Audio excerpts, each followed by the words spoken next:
Dear students, आज जो हम सबसे पहला टॉपिक इस पे डिस्कस करने जा रहे हैं वो है मीज़ो कंपाउंड्स।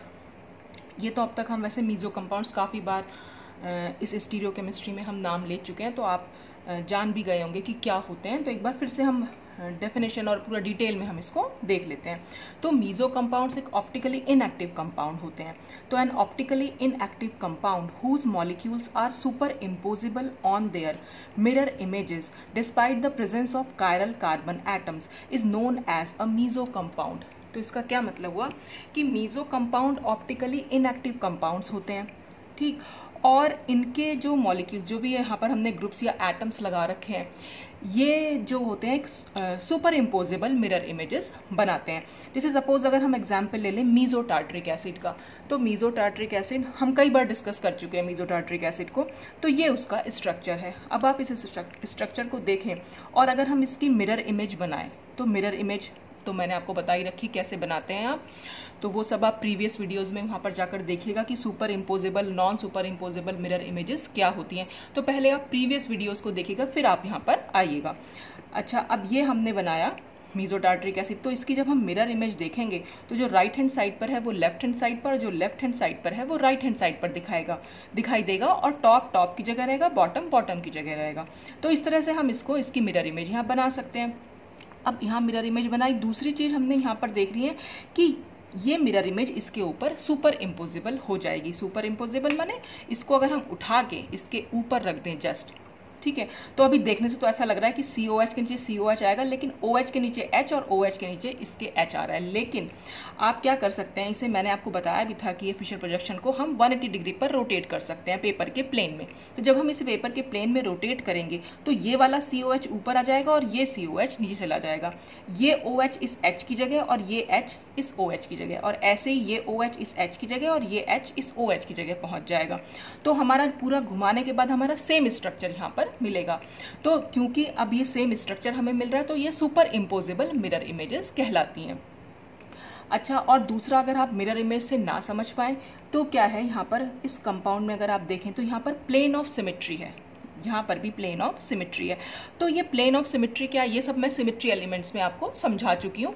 तो एक बार आप वहाँ पर जाकर चेक कीजिएगा कि ये सब सिमेट्रीज क्या होती हैं। तो यहाँ पर मैं बस शॉर्ट में बता देती हूँ कि प्लेन ऑफ सिमेट्री ऐसा एक इमेजिनरी प्लेन है जो कि किसी भी मॉलिक्यूल को दो इक्वल हाफ्स में डिवाइड कर देता है, यानी कि वो इक्वली उनको आधा आधा डिवाइड कर देता है। तो प्लेन ऑफ सिमेट्री अगर सपोज हमने यहाँ पर कोई एक प्लेन लगाया तो देखिए ये आधा पार्ट ये, हाफ पार्ट ये हो गया और हाफ पार्ट ये हो गया, और दोनों के दोनों बिल्कुल एक जैसे हैं, तो वो हो जाती है प्लेन ऑफ सिमेट्री। तो जहाँ भी जिस भी कंपाउंड में प्लेन ऑफ सिमेट्री होगी वो हमेशा ऑप्टिकली इनएक्टिव होगा, क्योंकि उसकी जो मिरर इमेज होती है वो हमेशा सुपर इम्पोजिबल होती है। हालांकि यहाँ पर दो कायरल कार्बन एटम है, तो कई बार जैसे हम पहले भी डिस्कस कर चुके हैं कि कायरल कार्बन एटम का होना ही इससे जरूरी नहीं है कि वो ऑप्टिकली एक्टिव कंपाउंड भी हो। उसके अलावा भी हमें यहाँ पर सिमेट्री एलिमेंट्स भी चेक करने पड़ते हैं और मिरर इमेज भी देखनी पड़ती है। तो सिर्फ कायरल सेंटर होने से ही ये ऑप्टिकली एक्टिव नहीं हो जाता। तो कायरल सेंटर होने के बावजूद भी ये कंपाउंड जो है वो ऑप्टिकली इनएक्टिव होते हैं। अब एक तो ये रीजन हुआ कि यहाँ पर प्लेन ऑफ सिमेट्री है। इसको हम इस तरह से भी समझ सकते हैं कि ये ऑप्टिकली इनएक्टिव क्यों होते हैं, कि meso compound is optically inactive because the rotation caused by one half of the molecule is cancelled by the equal and opposite rotation of the other half of the molecule। अब मैंने आपको समझाया था कि हम जब D और L isomer पढ़ रहे थे तो वहाँ पर जैसे जब हमने ऑप्टिकल एक्टिविटी को डिस्कस किया था कि क्या करते हैं जो ऑप्टिकली एक्टिव मॉलिक्यूल्स होते हैं वो क्या करते हैं कि प्लेन पोलराइज्ड लाइट के प्लेन को या तो वो क्लॉकवाइज डायरेक्शन में या फिर वो एंटी क्लॉकवाइज डायरेक्शन में रोटेट कर देते हैं। तो जो क्लॉकवाइज डायरेक्शन में रोटेट करेगा वो D आइसोमर, जो एंटी क्लॉकवाइज डायरेक्शन में रोटेट करेगा वो L आइसोमर। अब यहाँ पर क्या हुआ, इस कंपाउंड को अगर हम देखें तो यहाँ पर क्या होता है, जो आधा हाफ होता है यानी आधा भाग होता है मॉलिक्यूल का, वो तो प्लेन पोलराइज्ड लाइट के प्लेन को क्लॉकवाइज डायरेक्शन में रोटेट कर देता है, और जो दूसरा आधा भाग होता है वो प्लेन पोलराइज्ड लाइट के प्लेन को एंटी क्लॉकवाइज डायरेक्शन में रोटेट कर देता है। जैसे सपोज अगर मैं समझाऊं थोड़ा सा ऐसे, फॉर एग्जाम्पल अगर आप समझे कि अगर H से OH की तरफ हम रोटेशन देखें, देखिए अगर मैं यहाँ से H से OH की तरफ जा रही हूँ तो H से OH की तरफ जाने पर मैं क्लॉकवाइज घूम रही हूँ, ठीक है। और H से अगर इधर वाले OH की तरफ जाएं तो यहाँ पर क्या हो रहा है, ये एंटी क्लॉकवाइज डायरेक्शन हो रही है, ये क्लॉकवाइज डायरेक्शन हो रही है और ये एंटी क्लॉकवाइज डायरेक्शन हो रही है। तो दोनों एक दूसरे को कॉम्पनसेट कर रही है या दोनों एक दूसरे को कैंसिल कर दे रही है। तो जो नेट रोटेशन आएगा वो बिल्कुल जीरो आएगा। तो यानी कि ये कोई प्लेन पोलराइज लाइट को प्लेन का जो भी नेट रोटेशन यहाँ पर निकालेंगे वो जीरो हो जाएगा। तो जो ऊपर वाला पार्ट है वो नीचे वाले पार्ट को जो है कॉम्पनसेट कर दे रहा है, या हम कह सकते हैं दोनों की जो ऑप्टिकल रोटेशन है वो एक दूसरे से कैंसिल हो जा रही है, इसलिए नेट रोटेशन यहाँ पर जीरो आती है। और क्योंकि कोई नेट रोटेशन हुई नहीं है इसलिए हम इसको बोल देते हैं कि ये ऑप्टिकली इनएक्टिव है। तो optical inactivity in a meso compound is due to compensation within the molecule, this is known as internal compensation. और क्योंकि यहाँ पर जो कॉम्पनसेशन है वो इंटरनल हो रहा है, क्योंकि एक ही मॉलिक्यूल का आधा भाग तो प्लेन पोलराइज्ड लाइट के प्लेन को राइट डायरेक्शन में और दूसरा आधा भाग लेफ्ट हैंड साइड में रोटेट कर दे रहा है। तो एक ही मॉलिक्यूल का आधा भाग एक साइड घुमा रहा है और दूसरा आधा भाग दूसरी साइड घुमा रहा है। तो इसलिए क्या हो रहा है कि कॉम्पनसेशन हो जा रही है, अंदर ही अंदर कॉम्पनसेशन हो रही है, एक ही कंपाउंड के अंदर हो रहा है, इसीलिए हम इसको बोल देते हैं इंटरनल कॉम्पनसेशन। तो ये मीजो कंपाउंड्स की ऑप्टिकल इनएक्टिविटी को हम इस तरह से यहाँ पर एक्सप्लेन कर सकते हैं। फिर क्या है इसमें कि meso compounds contain a plane of symmetry, जैसा कि मैंने आपको अभी बताया ही कि मीजो कंपाउंड्स में प्लेन ऑफ सिमेट्री होती ही है, and more than one stereocentre, और हमेशा एक स्टीरियो सेंटर से ज्यादा स्टीरियो सेंटर वहां पर देखने को मिलेंगे, क्योंकि अगर एक स्टीरियो सेंटर हुआ तो वो तो कायरल कंपाउंड हो जाएगा। तो हमेशा एक से ज्यादा स्टीरियो सेंटर कह लो या यहाँ पर कायरल सेंटर हम इसको बोल सकते हैं। A compound with plane of symmetry is achiral, ये भी मैंने आपको समझा चुकी कि जहां पर भी प्लेन ऑफ सिमेट्री होगी कंपाउंड अकायरल होगा। अकायरल का मतलब होता है ऑप्टिकली इनएक्टिव। देखिए ये सारी टर्म्स मैं पहले एक्सप्लेन कर चुकी हूँ, तो आपको पहले वीडियोस देखने पड़ेंगे जो पहले आ चुके हैं, उसके बाद आप यहाँ पर आइएगा तभी आपको कुछ समझ में आएगा, अदरवाइज आप कुछ समझ नहीं पाएंगे। Thus, meso compounds will not be optically active even though they have stereo center, यानी कि मीजो कंपाउंड्स में कायरल सेंटर या स्टीरियो सेंटर होने के बावजूद भी वो ऑप्टिकली एक्टिव नहीं हो सकते हैं या ऑप्टिकली इनएक्टिव हैं। क्यों? क्योंकि उनके अंदर प्लेन ऑफ सिमेट्री है। अब मीजो कंपाउंड्स जो होते हैं वो साइक्लिक स्ट्रक्चर्स में भी पाए जाते हैं, जैसे कि मैंने ये एक स्ट्रक्चर बनाया नॉरबॉर्नियन टाइप, ये स्ट्रक्चर भी हम पहले डिस्कस कर चुके हैं किस तरह से हम इसको बना सकते हैं। तो अगर हम यहाँ पर देखें इस पूरे कंपाउंड में, यहाँ पर एक प्लेन ऑफ सिमेट्री है जो कहाँ से जा रही है, एक तो इस कार्बन एटम से, एक इस कार्बन एटम से और एक इस कार्बन एटम से, यानी कि प्लेन इस तरह से जा रहा है। तो जब ये प्लेन इस तरह से जाएगा यानी कि ये इन तीनों एटम्स को कट करता हुआ जा रहा है, तो ये इसकी मिरर इमेज बन जाएगी और ये इसकी मिरर इमेज बन जाएगी। तो दोनों एक दूसरे की मिरर इमेज है और सुपर इम्पोजेबल मिरर इमेज बनेंगी ये, क्योंकि यहाँ पर भी OH को हमने ऊपर की तरफ दिखाया और ये भी OH की तरफ ऊपर, मतलब OH को यहाँ पर भी हमने ऊपर की तरफ दिखाया हुआ है। तो ऊपर से मतलब यहाँ पर होता है, ये मैंने आपको स्ट्रक्चर में समझाया भी था कि जो ऊपर की साइड बॉन्ड जाते हैं ये हमेशा एक्सो बॉन्ड्स कहलाते हैं। तो ये भी एक्सो बॉन्ड है और ये भी एक्सो बॉन्ड है। तो जब दोनों के दोनों ही एक्सो बॉन्ड्स हैं तो इसका मतलब यहाँ पर प्लेन ऑफ सिमेट्री है। तो प्लेन ऑफ सिमेट्री हो गई, इसका मतलब कंपाउंड जो हो गया वो हमारा मीजो हो गया। अच्छा, अगर हम यहाँ पर देखें, यहाँ पर भी एक प्लेन हम ऐसे लगा दें, लेकिन यहाँ पर क्या है, एक बॉन्ड तो एक्सो है क्योंकि ये ऊपर को जा रहा है और दूसरा बॉन्ड एंडो है क्योंकि ये नीचे की साइड जा रहा है। तो यहाँ पर जो दोनों के दोनों हैं वो एक दूसरे की मिरर इमेज यहाँ पर नहीं बन पाएंगे और non super imposable mirror image होगी, तो ये नॉट मीजो हो जाएगा, यानी कि ये कंपाउंड मीजो नहीं है। मीजो कंपाउंड में प्लेन ऑफ सिमेट्री का होना जरूरी है, तो इस कंपाउंड में कहीं पर भी प्लेन ऑफ सिमेट्री हमें दिखाई नहीं दे रही है, तो इसलिए ये मीजो कंपाउंड नहीं होगा। जैसे कि आप इस स्ट्रक्चर में भी समझ सकते हैं, ये भी एक साइक्लिक स्ट्रक्चर है।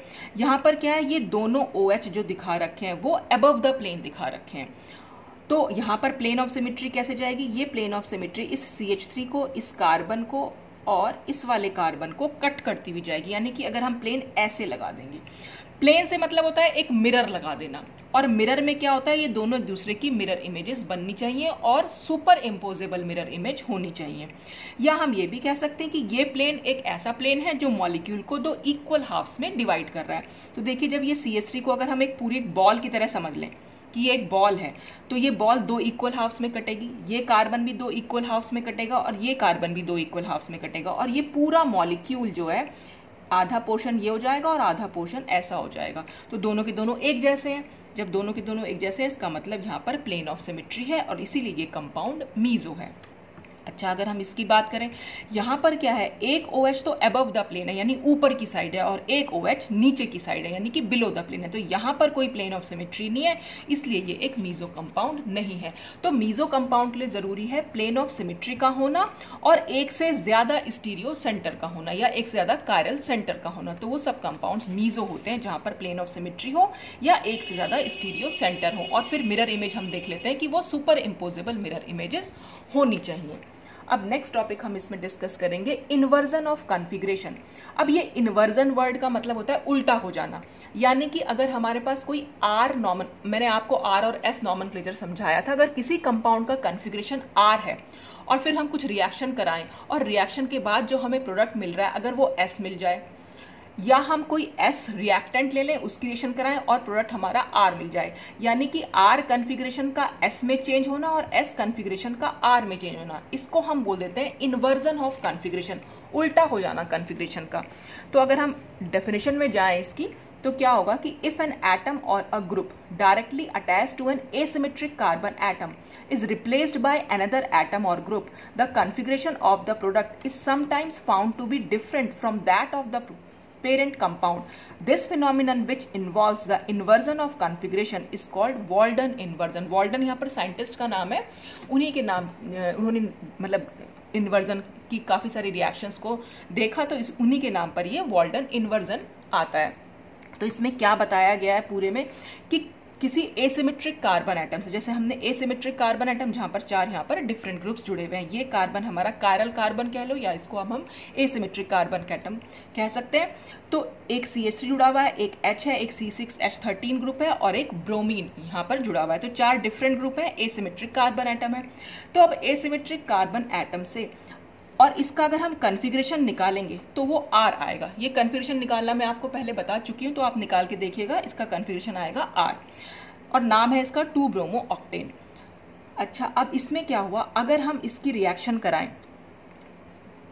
OH, अगर इसमें हम न्यूक्लियोफाइल ले रहे हैं तो OH जो इसमें अटैक करेगी, यहाँ पर क्या होगा, ब्रोमीन एटम जो है निकल जाएगा यानी रिप्लेस हो जाएगा OH एटम से। अगर हम प्रोडक्ट की बात करें, देखिए प्रोडक्ट में क्या है, ये सब कुछ तो सब कुछ सेम है, ये पूरा पोर्शन C है तो यहाँ पर भी कार्बन है CH3 H C6H13 और C6H13। डिफरेंस क्या है, सिर्फ ब्रोमीन और OH में, यानी कि ब्रोमीन एटम की जगह पर OH आ गया है।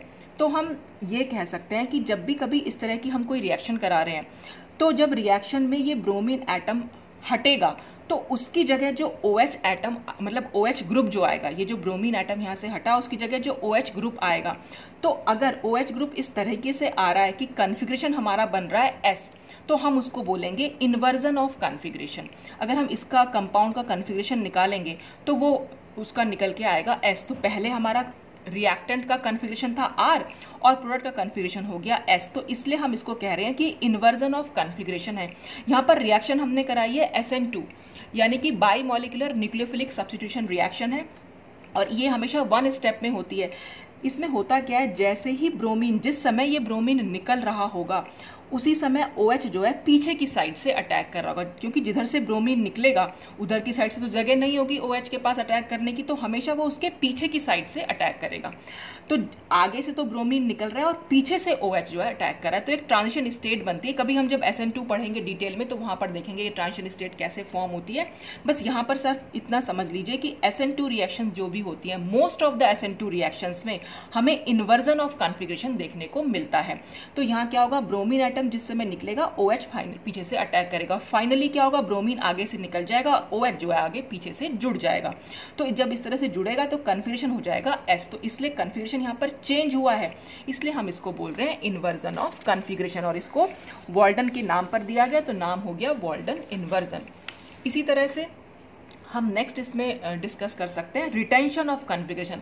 अब रिटेंशन से क्या मतलब होता है, रिटेंशन से मतलब होता है कि कुछ रिएक्शंस में आपको देखने को मिलेगा, कहीं कहीं पर तो आपको इन्वर्जन देखने को मिल गया, कहीं कहीं पर आपको रिटेंशन, माने अगर हमने R रिएक्टेंट लिया है तो प्रोडक्ट भी हमें R ही कॉन्फ़िगरेशन का मिलेगा।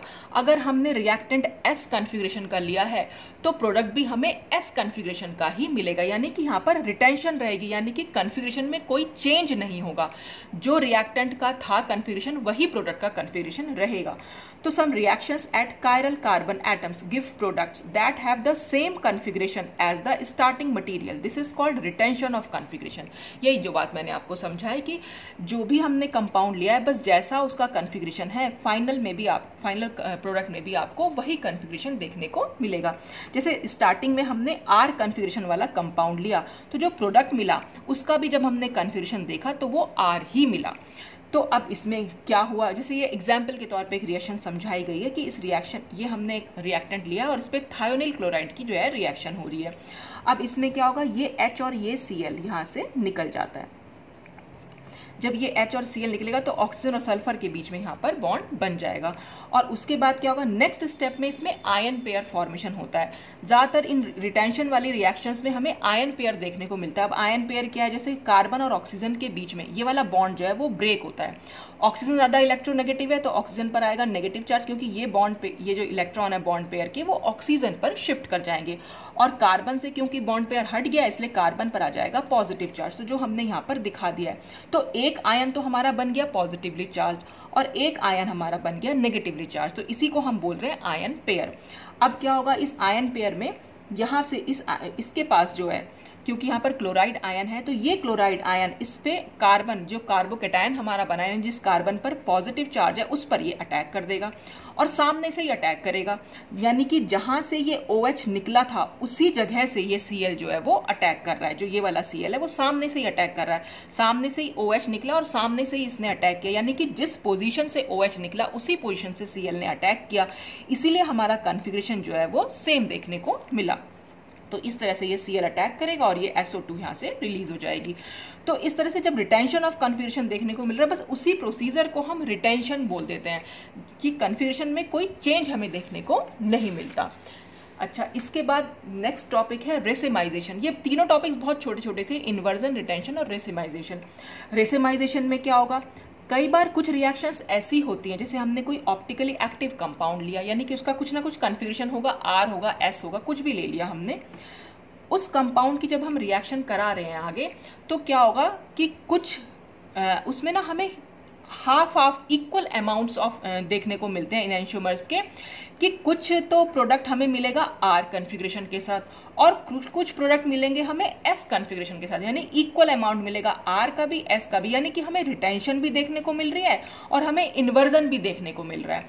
तो उस प्रोसीजर को हम बोल देते हैं रेसिमाइजेशन, या हम अगर इसकी प्रॉपर डेफिनेशन में जाएं तो हम ये कह सकते हैं कोई भी ऑप्टिकली एक्टिव कंपाउंड कि जब हम कोई रिएक्शन करा रहे हैं और उससे हमें रेसिमिक मिक्सचर मिल जाए। मैंने आपको बताया था रेसिमिक मिक्सचर क्या होते हैं, D और L फॉर्म अगर हमें इक्वल अमाउंट्स में मिल जाए, यानी डेक्स्ट्रो रोटेटरी फॉर्म हो और लीवो रोटेटरी फॉर्म हो, दोनों का अगर हमें इक्वल अमाउंट मिल रहा है तो वो प्रोसीजर हमारा कहलाता है रेसिमाइजेशन। जैसे अगर हम देखें यहाँ पर क्या लिखा हुआ है कि some reactions of optically active compounds show neither clean inversion of configuration nor clean retention of configuration.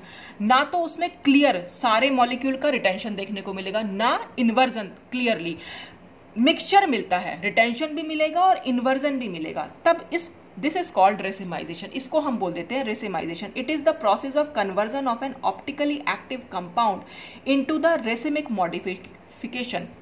यानी कि अगर हम कोई भी पर्टिकुलर इनएंशियोमर ले लें, सपोज हमने D आइसोमर ले लिया, तो इस D आइसोमर से हमें DL पेयर मिल जाएगा। DL बिल्कुल पूरा का पूरा मतलब एक रेसिमिक मॉडिफिकेशन मिलेगा जिसमें D फॉर्म भी होगी और L फॉर्म भी होगी। तो यहाँ पर जब हमारा इक्वल अमाउंट्स ऑफ D और L फॉर्म्स मिलती हैं तो हम उस प्रोसीजर को बोल देते हैं रेसिमाइजेशन। और इसको हम जनरली ये किस किस तरीके से हो सकता है, हीट की प्रेजेंस में हो सकता है, लाइट की प्रेजेंस में हो सकता है, या केमिकल रिएजेंट्स की प्रेजेंस में हो सकता है। अब देखिए, जैसे फॉर एग्जाम्पल मैंने यहाँ पर एक कंपाउंड लिया, इसका अगर हमने कन्फिग्रेशन निकाला तो वो निकला R। अब इसमें हमने रिएक्शन कराई SN1 यानी कि यूनिमॉलिक्यूलर न्यूक्लियोफिलिक सब्स्टिट्यूशन। तो इसमें क्या होगा, यूनिमॉलिक्यूलर न्यूक्लियोफिलिक सब्स्टिट्यूशन में कार्बोकेटायंस बनते हैं। यहाँ पर ये ब्रोमाइड आयन कंप्लीटली यहाँ से अलग हो जाएगा और हमारे पास जब ये कार्बोकेटायन अलग होगा, क्यों हो रहा है, क्योंकि यहाँ पर हेट्रोलिटिक फिशन होता है। ब्रोमीन इलेक्ट्रोनेगेटिव है और कार्बन इसके कंपैरिजन में कम इलेक्ट्रोनेगेटिव है।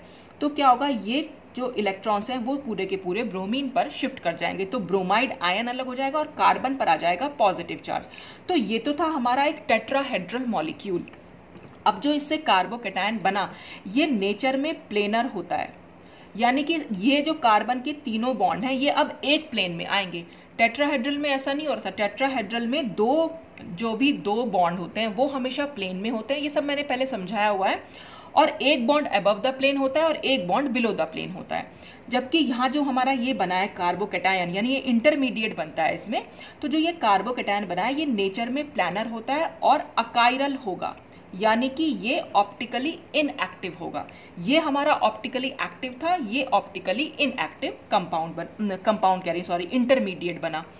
अब जब क्योंकि ये प्लानर है, ये ब्रोमीन तो यहाँ से निकल चुका है, तो जब ये प्लानर स्ट्रक्चर है तो इस पर अटैक ऊपर से भी हो सकता है और नीचे से भी हो सकता है, या हम कह सकते हैं अटैक सामने से भी हो सकता है और पीछे से भी हो सकता है।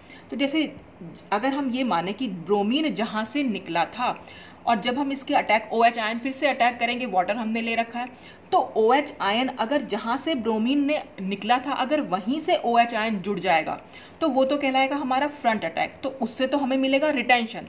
R कन्फिग्रेशन था तो R से R ही मिलेगा।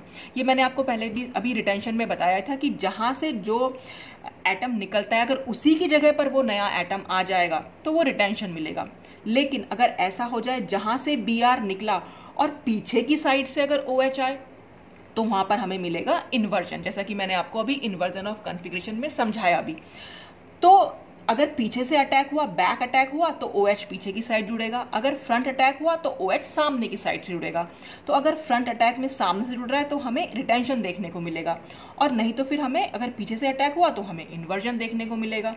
तो जब क्लियरली ना तो पर्टिकुलर, मतलब हमें ऐसा नहीं है कि ये पूरा का पूरा मॉलिक्यूल का सिर्फ रिटेंशन ही मिल रहा है या सिर्फ इन्वर्जन ही मिल रहा है, जैसा कि अभी हमने पहले एग्जांपल्स में देखा, हमें सब कुछ 50-50% मिल रहा है। तो इस प्रोसीजर को हम बोल देते हैं रेसिमाइजेशन, यानी कि कोई भी ऑप्टिकली एक्टिव फॉर्म जब डीएल फॉर्म बना लेती है, डीएल फॉर्म माने equal amounts of D form और equal amounts of L form, तो जब वो मिल जाता है तो उस प्रोसीजर को हम बोल देते हैं रेसिमाइजेशन। तो ये छोटे छोटे टॉपिक्स थे जिसमें हमने मीजो कंपाउंड देखा, इन्वर्जन, रिटेंशन और रेसिमाइजेशन देखा। इस तरह से हम इसको एक्सप्लेन कर सकते हैं। अब आगे आने वाले वीडियोस में हम ये चेक करेंगे या ये देखेंगे कि रेसिमाइजेशन से जो हमें डीएल मिक्सचर मिला, उस या रेसिमिक मिक्सचर जो मिला, जिसको हम रेसिमिक मिक्सचर भी बोल देते हैं, रेसिमिक मॉडिफिकेशन भी बोल देते हैं, तो इस रेसिमिक मिक्सचर को अगर हमें अलग करना हो तो उसके लिए हम डिफरेंट मैथड्स यूज करते हैं। तो नेक्स्ट वीडियो में हम वही सब कुछ डिस्कस करने वाले हैं। तो आज के लिए बस इतना ही। Thanks for watching.